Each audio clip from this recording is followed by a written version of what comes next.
যারা B Ed 2022-24 batch তোমাদের কিন্তু সাজেশন হিসেবে কিছু গুরুত্বপূর্ণ প্রশ্নের উত্তর দিয়ে দেওয়া হচ্ছে। তোমরা অবশ্যই ভিডিওগুলি দেখে নেবে। কোর্স 3 4 নম্বর চ্যাপ্টার 1 নম্বর প্রশ্ন দেখো। এই প্রশ্নটা 2 নম্বরের খুবই গুরুত্বপূর্ণ। শ্রেণীকক্ষের শিখন সঞ্চালন বাড়ানোর জন্য উপযোগী যে কোনো দুটি উপায় লিখুন। Right any 2 ways of increasing the transfer of learning in the classroom. তোমরা এই উত্তরটি স্ক্রিনশট তুলে নাও। আশা করি তোমরা হাতের লেখা বুঝতে পারছো।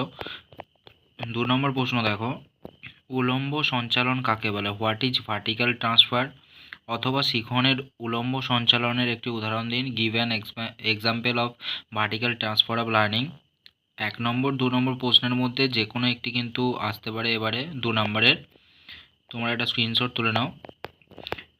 3 নম্বর প্রশ্ন 5 নম্বরের, শিখন সঞ্চালন বৃদ্ধির কৌশল বর্ণনা করুন। Write the method of enhancing the transfer of learning.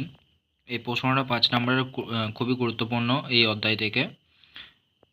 তোমরা উত্তরটি স্ক্রিনশট তুলে নাও। রোজ 1 ঘন্টা করে সময় দেবে। অবশ্যই দেখবে বিএড সিলেবাস তোমরা কমপ্লিট করে ফেলেছো। আর এই প্রশ্নগুলো কিন্তু খুবই গুরুত্বপূর্ণ। এই প্রশ্নগুলো কিন্তু সাজেশন হিসেবে তোমাদের দিয়ে দেওয়া হবে। আর এই প্রশ্নগুলো কিন্তু পরীক্ষায় আসার সম্ভাবনা খুব রয়েছে। আর ভিডিওটা যদি ভালো লেগে থাকে অবশ্যই তোমরা সাবস্ক্রাইব করবে, লাইক দেবে। তোমরা এই পেজটা স্ক্রিনশট তুলে নাও।